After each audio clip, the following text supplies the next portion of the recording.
Good evening, everybody. Welcome to another episode of Uncommon Sense with Hossein Graham. For the benefit of those who are not familiar with my channel or watching this for the first time, the reason why it is called Uncommon Sense is that we deal with everyday issues where we try to seek logic. Unfortunately, not everyone uses logic. So for that reason, it is called Uncommon Sense. Right now, we are live on YouTube, Facebook, and Twitter through Periscope. So this is going to be a short video, perhaps less than 30 minutes. And what we're going to do is we're going to have this discussion. Just give me a moment.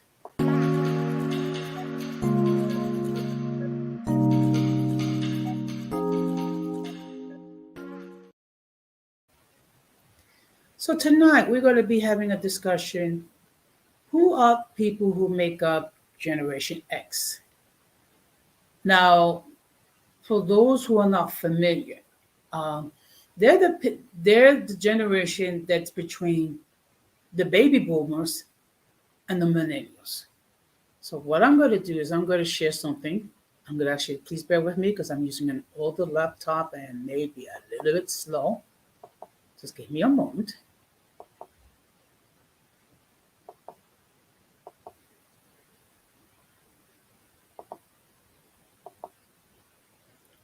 Okay. So let's um, so basically, they're the generation, as I stated, that follows the baby boomers and below the millennials. Just to give you an idea um, who they are. There are people that were born between 1965 and 1980. And according to the US Census, as of 2019, there are 65.2 million Generation X people. Most of the members of Generation X are children of the silent generation and the early baby boomers. Um, Let me just read to you the next paragraph. As children in the 1970s and 1980s, a time of social shifting society values, Generation Xers were sometimes called the latchkey generation, an image spawning from children returning to an empty home and needing to use the door key due to reduced adult supervision compared to previous generations.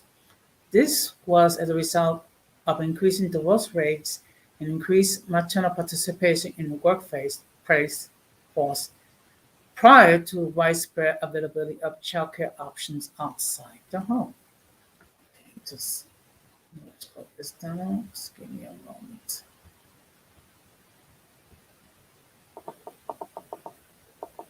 Okay.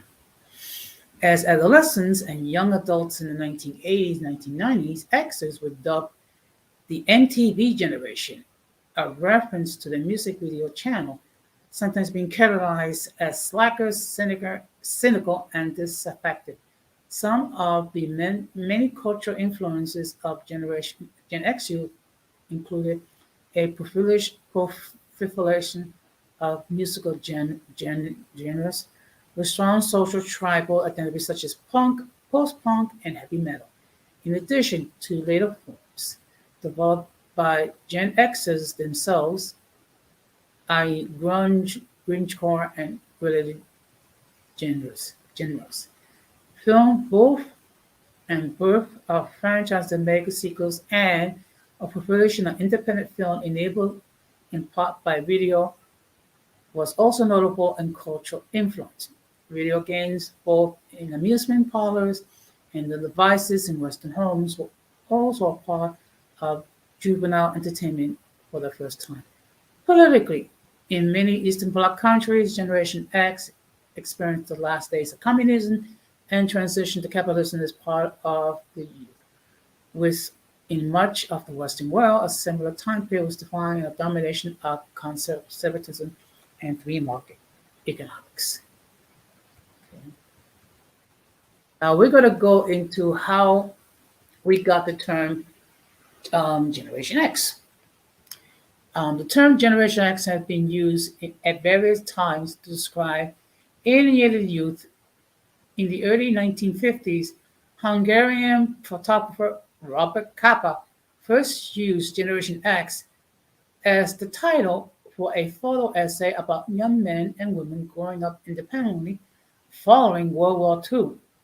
The term first appeared in print in a December 1952 issue of Holiday magazine announcing their upcoming publication of Capa's photo essay. From 1976 to 1981, English musician Billy Idol used the moniker as the same for his punk rock band. Idol had attributed the name of his band to the book Generation X, a 1964 book on British popular youth culture written by journalists Jane Deverson and Charles Hamblet, a copy which had been owned by the Idol's mother. Okay, so now we're going to scroll down further. Now, here we're going to be talking about the date and the age definitions.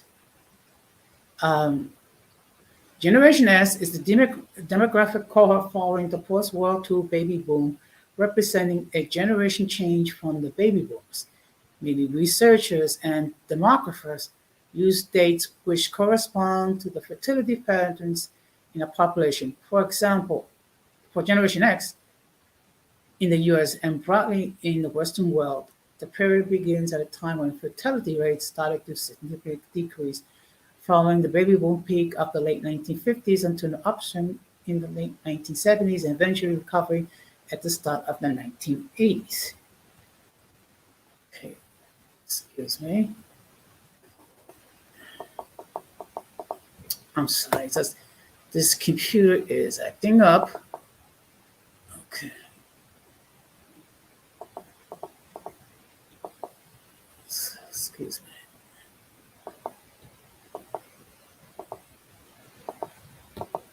Okay. Now, as you can see, okay, you may not be able to see it, but there is a graph here that shows the US fertility rates going from 1963 to 1981. And as you can, well, I mean, as you can see, from the mid 1960s to the 70s, the fertility rate sharply decreased. So now we're going to go down to, excuse me.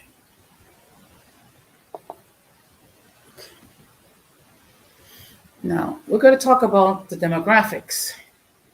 There are differences in Gen X population numbers depending on the date range selected. In the US, using census date population projections, the Pew Research Center found that Gen X population born from 1965 to 1980 numbered 65.2 million in 2019.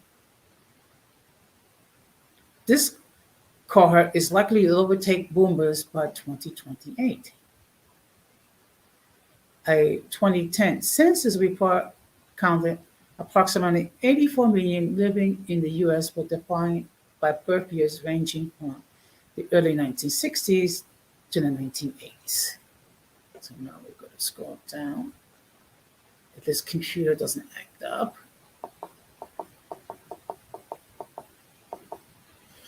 Now, this is one of the factors, main factor why a decline in the birth rate. The birth control pill introduced in 1960 was one contributing factor of declining birth rates. Initially, the pill spread rapidly amongst married women as an approved treatment for menstrual disturbance.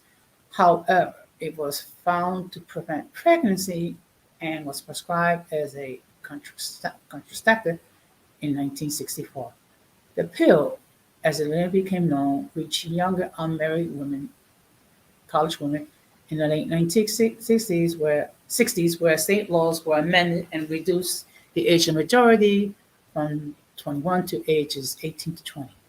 These policies are commonly referred to as the early legal access laws. Okay. We're going to scroll down a little bit further.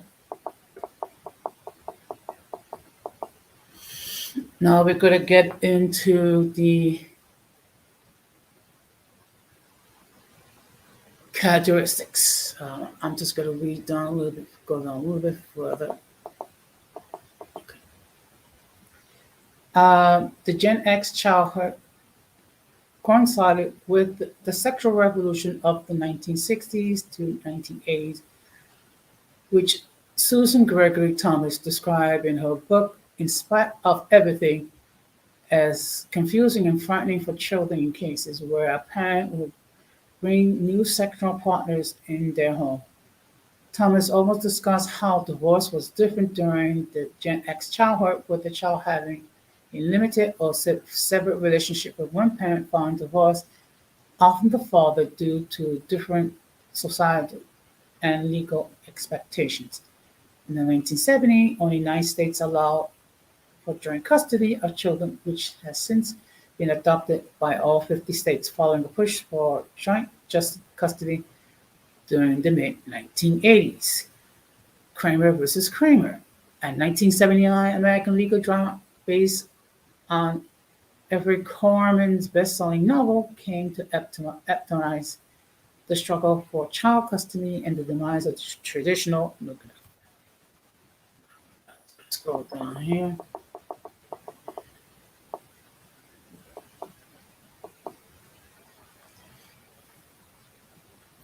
Now, what's interesting here is the Gen Xers were the first children to have access to personal computers in their homes and at schools. In the early 1980s, the growth in the use of personal computers exploded. Manufacturers such as Commodore, Atari, and Apple responded to the demand via 8-bit and 16-bit machines.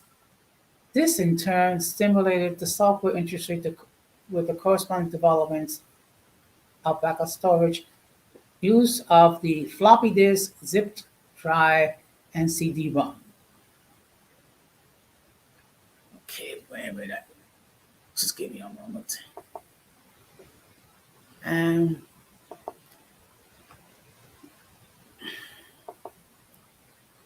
good evening, Christina. How are you doing tonight? It's good to see you in the chat. Okay, excuse me. Again, I apologize. Is that this computer? Okay, what's wrong? Okay. At school, several computer projects were supported by the Department of Education under the United States Secretary of Education, Tara Bell's Technology Initiative. This later mirrored in the UK's 1982 Computer for School program. In France, under the 1989 scheme Plan Informatique pour tous. Please excuse my French. If there's anybody that speaks French, please forgive me if I mispronounce anything. Now, as young adults in the US compared to the boomer generation, Generation X was more educated than their parents. The share of young adults enrolling in college steadily increased from 1983 before peaking in 1998. In 1965, early boomers entered college. The total enrollment of new undergraduates was just 5.7 million individuals across the public and private sectors. By 1983, the first year of Gen X college enrollments, as per Pew Research definition figure, this figure reached 12.2 million. This was an increase of 53%, effectively doubling it in student intake. In the 1990s, Gen X college enrollments continued to climb with increasing loan borrowing. The cost of an education became more substantially more expensive compared to their peers in the mid-1980s. By 1998, Generation generation last year, college enrollment, those entering higher education sector, total 14.3 million.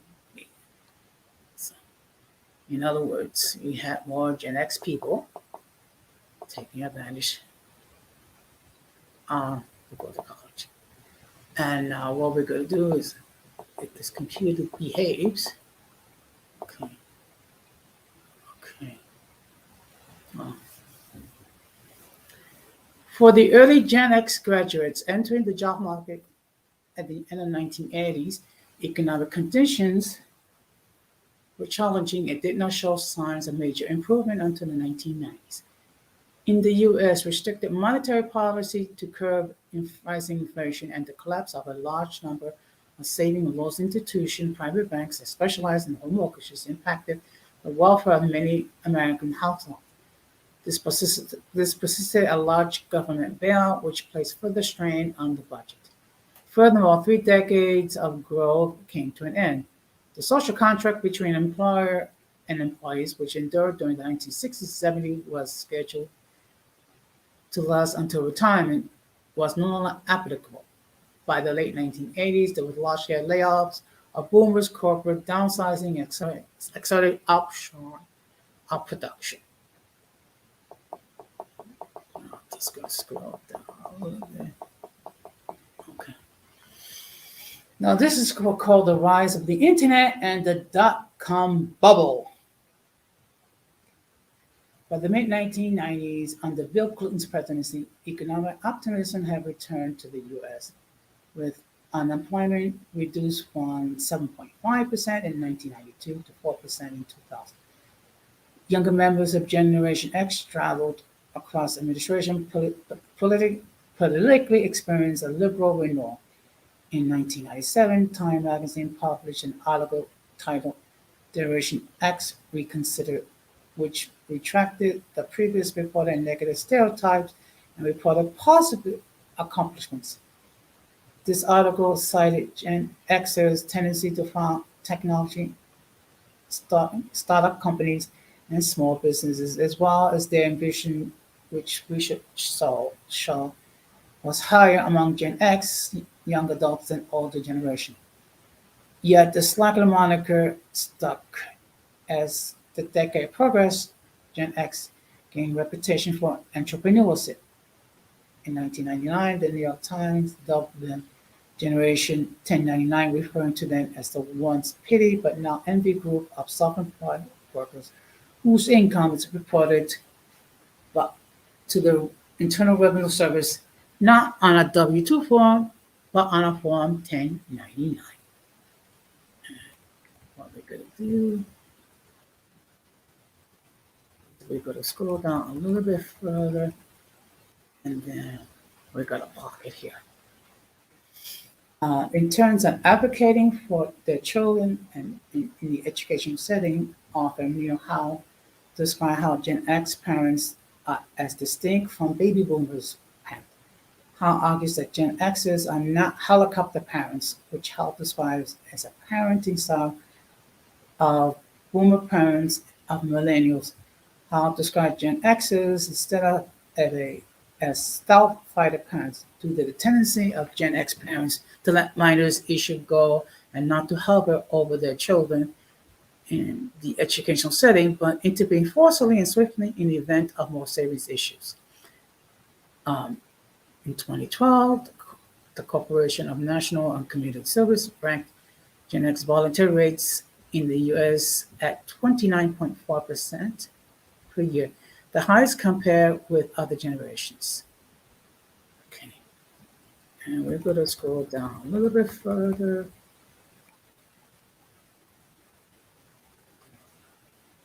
You know what? We're going to pocket here.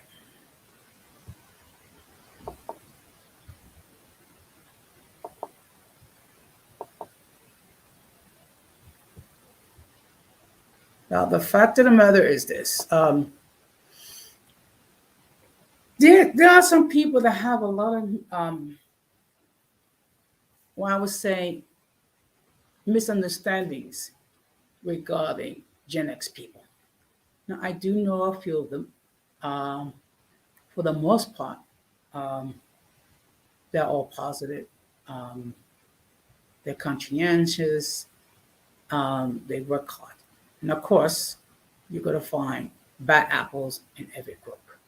Um, Again, I wanted to keep this um, under 30 minutes because really, for me to discuss it, I would need at least a 2 or 3 hour strain. I want to have the people from the Gen X generation to pop in so they can express their point of view. Um, I appreciate the fact that there are some people watching the stream right now. Others will most likely get it on the playback. Um, Now, I just want to let everybody know that I do appreciate the fact all the people that have subscribed to my channel. I also appreciate all those who took the time to view my content. Uh, I would appreciate it if you would like, subscribe, and hit the bell notification to all. So therefore, whenever I do post material, you'll be notified. Now, I just want to let you know what's going to be the topic for Sunday's stream. It's going to be a two-part series regarding toxic femininity. So what we're going to do is, for the first part, we're going to discuss what it is. Now, let me make a disclaimer. Okay, not all women are toxic. There are a lot of women that are positive. They are intelligent. They know how to handle themselves very well. Um, they know how to conduct their affairs in a healthy environment. But the reality is this: there are some women who are toxic, just like there are men who are toxic. So what we're going to do is we're going to have a discussion in regards to that. It's good. We're not going to call out anybody.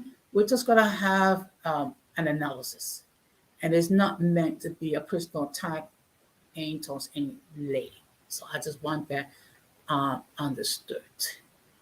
Uh, we're soon approaching the end of season 2 of Uncommon Sense. So soon we're going to start season 3. And already I got a couple of surprises lined up.